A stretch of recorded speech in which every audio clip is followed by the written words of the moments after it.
of Tathagata Meditation Center. The Dhamma talk will be on the second factor that strengthens the Indriya, that is the controlling faculty of a Vipassana meditating yogi. In talking about the second factor, I will talk about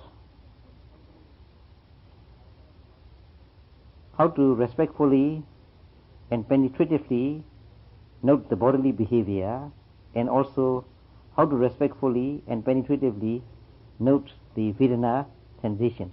In connection with strengthening the Indriya, the Tathagata teachers, that is commentary teachers, said that in noting, one must note very respectfully and one must note with very penetratively, that is with fixed attention. And in noting that way, in the first factor, I have told you that the mind should be, one's mind should be inclined towards the cessation of the phenomena, that is towards the ending of the phenomena. In number two, not only that one's mind must be inclined towards the ending of the phenomena, one must also note very respectfully and very penetratively. Now I will talk about how to note the bodily behavior and also how to note the Vedana sensation. Now, in order to be able to note respectfully and penetratively, I will tell you a motto that is written by the Mahasi Sayadaw.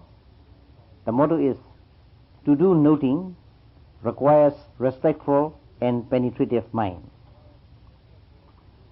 It was expounded by the commentary teachers that in order to note the bodily behavior respectfully and penetratively, one must, there are three types. Sitting is one type, walking is another type, and general detail noting is the third type. Now we'll talk about sitting meditation. Choose a quiet place. There sit cross-legged with the head and waist straight. Close your eyes and keep your mind on the abdomen and inhale. And then note from the beginning of the rising to the end of the rising. Similarly, when you exhale, you note from the beginning of the falling to the end of the falling. Then you have rising and falling and rising and falling. While doing this, you must ignore the form and feature of the abdomen. You must only note the rigidity. You must only have in mind the rigidity and push that you experience in your abdomen. The abdomen is piñata, and you don't have to note it.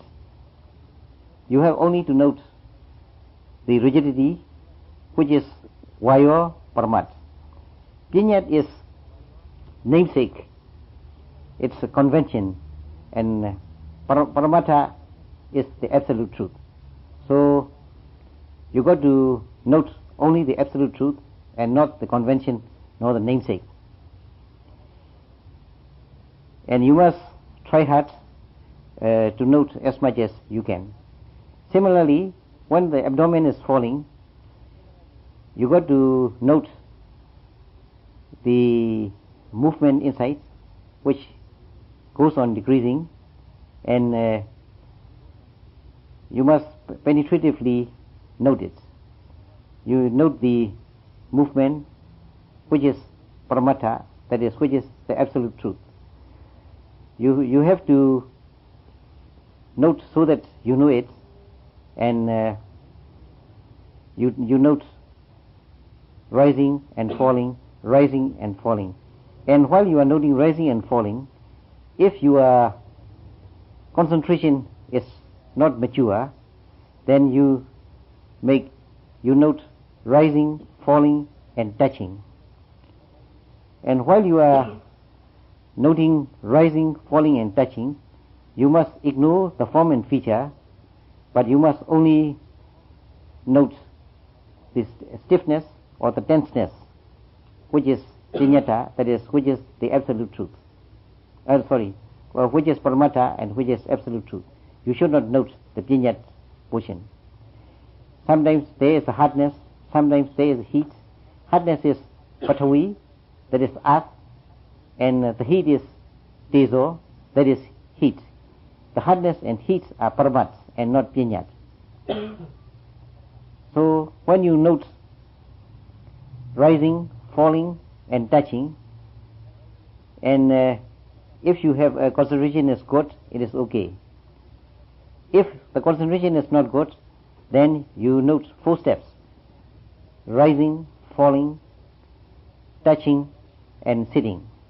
And while doing this, you should ignore the form and feature of your head, your body, your arms, and your leg. What you should note is the tenseness, the characteristic of the tenseness you should note, and this is paramata. So you must note the paramata and not the piññata. That is, you must note the absolute truth and not the namesake nor the convention. If the 4th step is okay for you, take 4 steps. If 3 steps is okay for you, take 3 steps. If 2 steps is okay for you, take 2 steps. Now I will talk about how to note respectfully and penetratively. First, I will tell you how to note respectfully. That is, if you keep your bodily behavior slow, gentle, and delicate, that is, you are noting it very respectfully. And number 2, I will tell you how to meditate penetratively. There are 2 points in how to meditate penetratively. The first point is that your mind must be right on the present, right on the moment. That is number 1. Number 2, you must know the absolute truth, that is the paramata. So, if you go on noting respectfully and penetratively, you will be able to find Dhamma quite often. You must never take the piññat, but you must take only the paramat. In our body, in our khanda, in our aggregate, the piññat and paramat stays together. They are mixed. In the paramat, you can see the things, you can touch the things. See, like your head, your leg, your body, and your hands. These are piññats, because you can see it and you can touch it with your hand. You can touch it. In paramat, the paramat is in the piññat as well. It is latent in the piññat. So what is paramat? Like heat, cold, hotness, coldness, movement, tenseness, pushing, these all are paramats. You cannot see the paramat and you cannot touch the paramat. So in order to know the paramat, you got to penetratively observe with your mind. Then what are paramats? Like hotness, coldness, tenseness, pushing, softness, movement, and so on. These are the characteristics, the natures that you have to observe. So when you observe only the paramata, the absolute truth, and not the piññatas, the convention, or the namesake. Now I will give you a motto about it. That is, discard the piññata, and paramata should be really observed or noted. Like hotness, coldness, pain, these are all paramata, and you must always discard the piññata but note the paramatas. And the paramata are rivals. When Piñata is distinct, Paramatha becomes latent. When the Paramatha is distinct, Piñat becomes latent. When the Vipassana is weak, Piñata is more distinct and Paramatha is not distinct. That is now known as Taruna Vipassana. Starting from Nama Rupa Prachida Jnana to Udyabhya Jnana, Paramatha is very distinct, Piñata is very distinct, but Paramatha is latent in the first 4 jnana stages. When the Vipassana becomes stronger at the Bhanga Jnana, when you reach Bhanga Jnana, Piñata is latent and Paramatha is more distinct. In that case, I will give you a motto so that you can note it. That is, when Piñata is distinct, Paramatha will have to be latent. When Paramatha is distinct, Piñata has to be latent. Whether your Vipassana Jnana is still weak or strong, you can judge by whether you observe the Piñata or Paramatha. See, at the time when your Vipassana Jnana is still weak, you will notice that Piñata is very, very distinct. But gradually, as your jnana becomes more mature, and if you reach the Bhanga stage, then Piñata becomes indistinct and Paramatha becomes more distinct. Now I have talked about Piñata and Paramatha, and it is fairly complete. Now I will talk about the walking meditation, and there are 4 kinds. Making 1 note in 1 step, 2 notes in 1 step, 3 notes in 1 step, and 6 notes in 1 step. There are 4 kinds.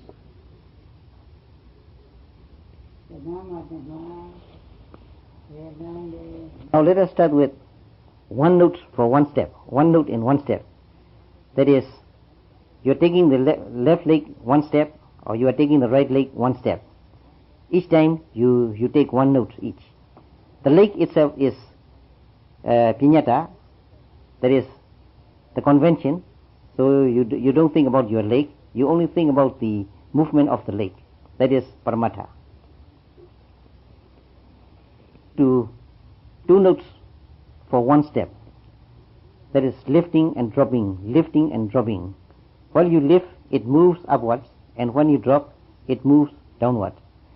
So you don't think of the form and feature of your leg, just think of the movement that goes upward and the movement that goes downward.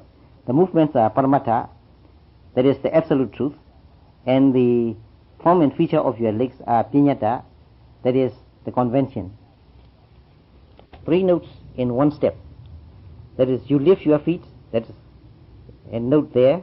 You move your feet forwards, note there, and you drop your feet, that is putting down your feet, you note there. While you note these things, you discard the form and features of your leg, because the form and feature of your leg is nothing but Piñata, that is the convention, that is the namesake. What you should note is the gradual going up of your leg, gradual moving forward of your leg, and the gradual moving down of your leg. And these movements are Paramatha, these are absolute truth, and these absolute truth should be noted, and not the Piñata. If you do not discard the Piñata, that is, if you do not discard the form and features of your leg, sometimes you may think that your notings are very good, but it will be very difficult to realize the Dhamma, that is, to realize the true nature of the phenomena. Piñata, the namesake, has something to do with samatha, that is concentration, and it has nothing to do with vipassana, insight meditation. When you note in such a way that it is right at the present moment. Then only you will be able to find Dhamma. If you do not do that, you cannot find Dhamma. Even if you miss just a hair's breadth or just 1 second, the Dhamma is not there anymore. The Dhamma is gone. That is, the true nature is gone, and the true nature is not there anymore. So, if you are noting the 3-step, one step, 3 notes noting, you must fix your attention on a series of movement when it is lifting upwards, and the series of movement when it is going forward, and series of movements when it is going downwards. Only when your attention is fixed or focused on the very present moment, then you will find the characteristics of the nama and the rupa, that is, the characteristic of the mind and the body. When you can note right at the present moment, and if you also know the Paramatha or the absolute truth, then you will see the Dhamma right away. Like when you note the lifting of the feet moving forward, and the feet dropping down to the floor. If you are able to discard the form and feature of the feet, and if you can observe the upward movement of the feet while you are lifting it, and also the series of upward movement, then you will find Dhamma very easily, and we can see that you are finding the Dhamma. Similarly, when you let your feet move upwards, you will notice that it becomes lighter and lighter. You do the same when you move your feet forward. It becomes lighter and lighter, and it moves forward. When you drop down, it becomes heavier and heavier. When you lift your feet, it becomes lighter and lighter, and it goes up. That is nothing but Tejo and Fire.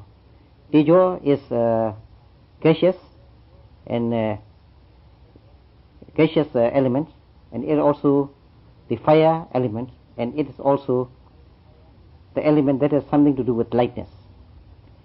And Vayo is the air element, and it has something to do with lightness.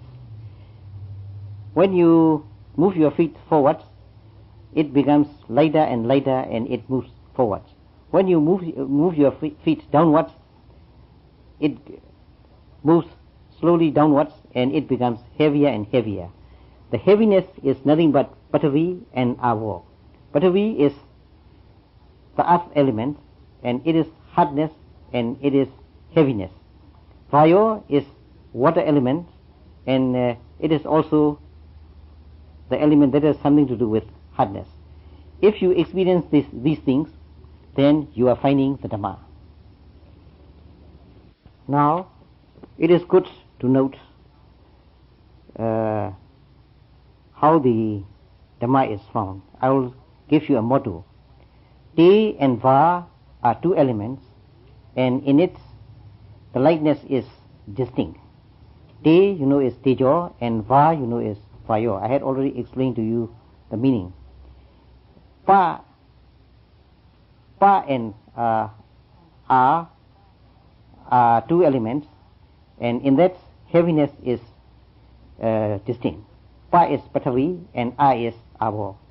Now that you get the distinct 4 elements, you know the distinct 4 elements, you have heard about it since your younger days, but now you find it yourself. And this is known as Mahabhuta, that is great and distinct happenings. Now, 3 notes in 1 step is fairly complete. So we'll go to 6 notes in 1 step. That is beginning of lifting, the end of lifting. Beginning of moving forward, the end of moving forward. beginning of dropping, the end of dropping. So there are 6. When you raise your heel, this is the beginning of lifting. When you lift your toes as well, that is the end of lifting. And then when you start moving forward, it is the beginning of stepping forward. And when you stop to drop your leg, that is the end of the forward movement. Then you start to drop, and then when you hit the floor, that is the end of moving downwards. Next, I will explain to you another way of having 6 notes in one step. Number 1, your intention, or you feel like lifting your feet. That is, you want to lift your feet. That is number 1. And you lift it. That is number 2. Number 3 is you want to move forward. And number 4 is you are moving forward. Number 5 is you want to drop your leg. And number 6 is you drop it. There you have both nama and rupa. That is both mind and body.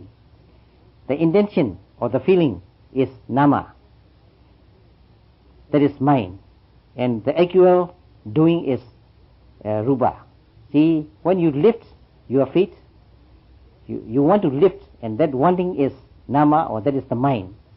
When you really lift it, that is the metta, that is the body. And similarly, when you want to move forward, that is wanting to do is nama, mind, and actual doing is rupa, that is body. So I won't explain about dropping of the foot. It is the same. Those yogis who has come to the second stage of jnana, known as Pyasya Parikaha, that is, in that jnana, it is the jnana of cause and effect. This yogi can notice it very easily.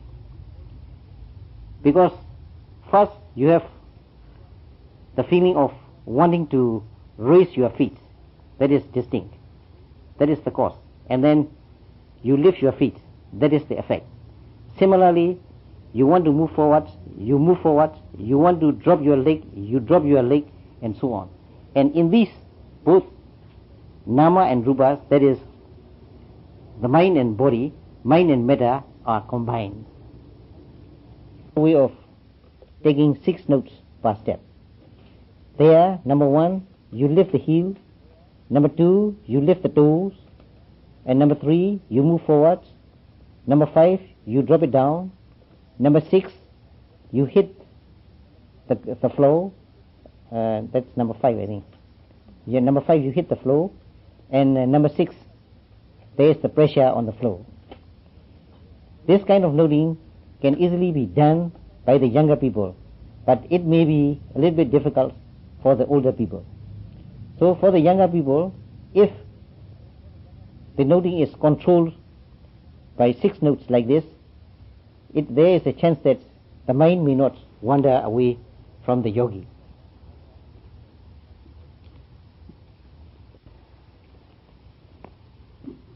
Now, my previous explanation is fairly complete, so we'll go to another topic, that is the general detail noting.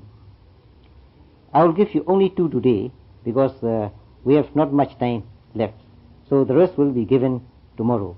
Now, we'll talk about, not about sitting, not about walking, and in general detail noting is what you do in your daily course. Like you're going to the dormitory and you open the dormitory door, you close the dormitory door, and you keep the bed sheet, you wash your clothing, and during eatings, during drinkings, and so on. Now today, let me tell you about rising from the sitting position, and also the sitting position. Now you yogis are sitting and meditating, and when the time is up, you are going to rise up. Don't rise up suddenly. you close your eye and you keep your mind on your body, and you will feel that you want to rise, and so on. Please note it. So before you rise, what you do is you bend your body forward. So you know that you are bending your body forward. And then you keep both your hands or one of your hands on the floor to support you. Then you note that too. And then you note your body rising slowly upwards. And don't note rising, because if you note rising is nothing but a piñata, that is the convention of the vocabulary. What you must note is the gradual movement upwards. And the gradual movement upwards is paramattha, that is the absolute truth. So there are two things that you should note, that is wanting to rise and rising and so on.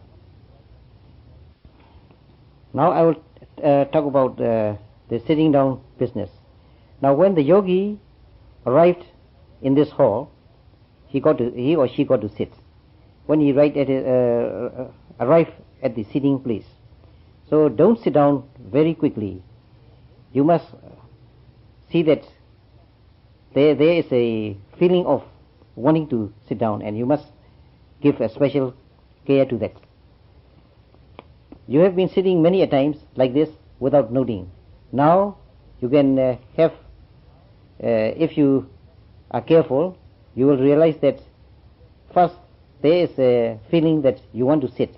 So you note you want to sit, and you want to sit. And you realize that there is air pushing you down, and in the movement downwards, and you note air pushing you down, and you are noting the movement downwards, and so on. But discard the form and feature of your body. Note that the gradual downward movement, when you go down, it becomes heavier and so on. If you note it that way, it will become very easy, and you start from the very intention, you start from the very feeling that you want to sit down. That feeling is also very important.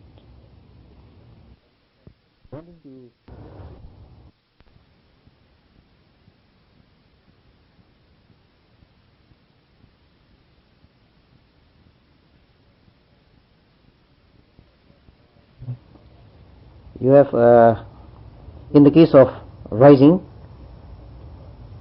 you have the feeling that you want to rise, and your bodily behavior, you really rise.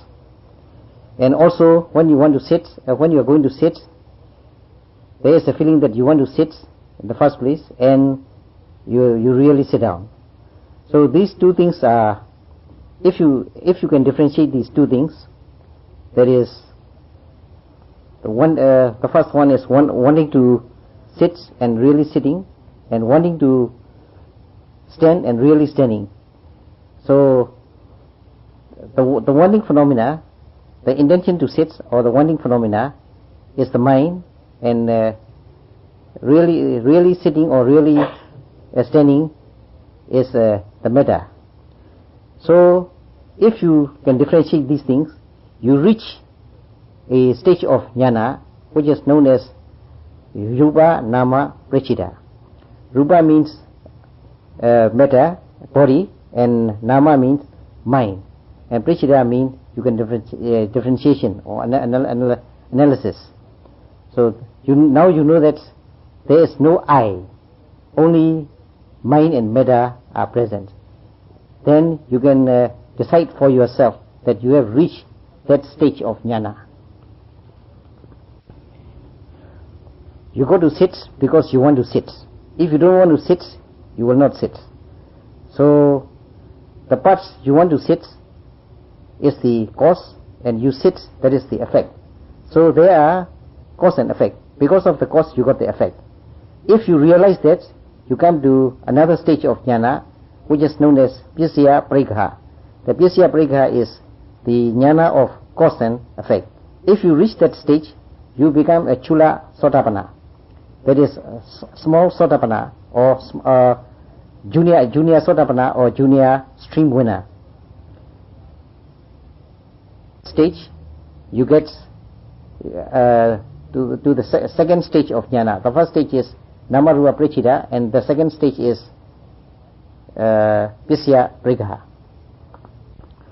Now the general detail noting is fairly complete. So I will go to how to note respectfully and penetratively on the three types of on Vedana. And there are three types of Vedana. Vedana is sensation. Number one is Sukha Vedana, that is the sensation of happiness or comforts. And number two is Dukkha Vedana, that is Vedana or sensation of suffering.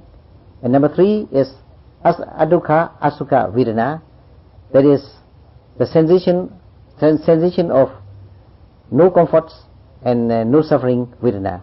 And that Vedana is known as Upekha Vedana, that is Vedana of equanimity.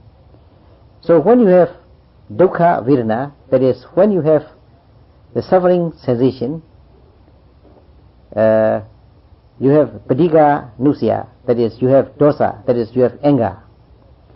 When you have Sukha Vedana, that is when you have comfort, you get Raga Nusya, that is you have attachment and lust, L-U-S-T, lust. So there you have Lobha, that is greed. And when you come to the third one, Adukha Asukha, there is neither comfort nor suffering, known as Upekha Vedana, that is the sensation of equanimity.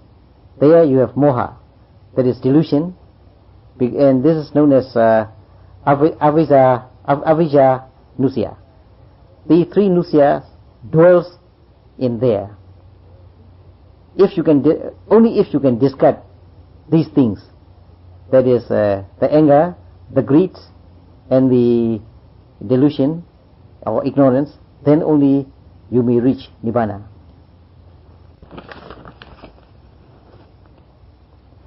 Now first we talk about Dukkha Vedana, that is the suffering sensation. In that suffering sensation, Padigha Anusaya dwells in it. In order to discard the Padigha Anusaya, you got to note carefully the Dukkha Vedana or suffering sensation. Padigha Anusaya, as I explained to you, is nothing but dosa, and that is anger. So when you sit for meditation, and when you reach a stage known as Samasana, that is the stage where you realize the three characteristics, Anicca, Dukkha and Anatta, there are plenty of sufferings for the yogi at the stage. This is the third stage, the stage where you realize Anicca, Dukkha and Anatta. So there are three ways of discarding the Dukkha, noting to discard the Dukkha. The first way is you are going to note it until the Dukkha disappears or the suffering disappears. The second method is you will note by fighting against the suffering with a very aggressive manner. The third way is you just note the actual nature of the sensation or the feeling. And the third way is there are therefore three ways of noting to discard Dukkha. You should not take the first method, because in the first method you are noting with the intention to get rid of the Dukkha Vedana. So there is a Lobha in it, because you want to have it cured. So there is a Lobha in it. But in Vipassana, you must note in such a way that there should be no Lobha. If the Lobha is in it, and if every note is accompanied by Lobha, it means every note is accompanied by Kilesa. If defilements, if every note is accompanied by Lobha or greed, then you will not experience the Dhamma. If you do not experience the Dhamma, there will be no progress of Dhamma. And if there is no progress of Dhamma, well, you cannot attain Megaphala or Nibbana or the noble Dhamma. Lord Buddha said, when you note the Vedana, you should not note in such a way to get rid of it. You should note so that you know the actual nature of the Vedana. If you do not do such a way, the progress of your jnana will be very slow. Methods, the yogi becomes aggressive and he tries to get rid of the Vedana sensation by fighting against it. If you do it that way, you have dosa, that is anger, you have domanassa, that is displeasure. When you meditate vipassana meditation, we meditate in such a way that we can get rid of dosa and domanassa. But now, the dosa, anger and domanassa displeasure accompanies every noting. So, it is not good. If it happens like that, as I explained to you before, well, there will be no experiencing of the Dhamma and no progress of insight and so on. We come to the third method. In the third method, you note in such a way that you know the real characteristics of your Vedana, of your sensation, of your feeling. Mahasi Sayadaw said, only if you know the nature, you will see Udyabhaya. Udyabhaya contains two parts, Udya and Vaya. Udya means arising and Vaya means perishing.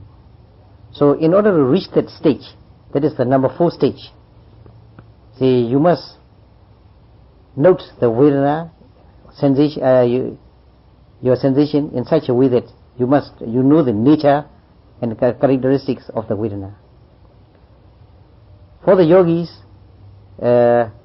beginning yogis, it is generally Vedana that you see, and sometimes it is very intense. But you must be very patient. There is a saying that only when you are patient you can go to Nibbana. So if you are patient, you get concentration, and if your concentration is good, your jnana or your knowledge of wisdom can be attained, and then only you will attain the noble Dhamma. That is, only if you are patient. When the dukkha vedana, that is, the suffering sensation, is very distinct, the yogi feels very unpleasant. Sometimes the yogi is anxious whether this vedana is going to last for the whole sitting. Sayadaw said, don't be anxious. When sometimes the vedana or sensation is intense, the yogi tends to tense the yogi's mind as well as making his or her body tense. So you should not make your body tense, you should not make your mind tense. When the vedana is intense, that is, when the sensation is intense, you just relax your mind and relax your body. Otherwise, you will be making too much effort, and if the effort is too much, you cannot put your mind straight on the vedana, that is, straight on the phenomena. That's why it is good to relax your mind as well as to relax your body. And then you try to note carefully whether the pain is above the flesh, inside the flesh, or in the bones, or in the bone's marrow, and so on. Then you will note carefully whether you have pain, you have vibrations, you have itches, you have dizziness, and so on.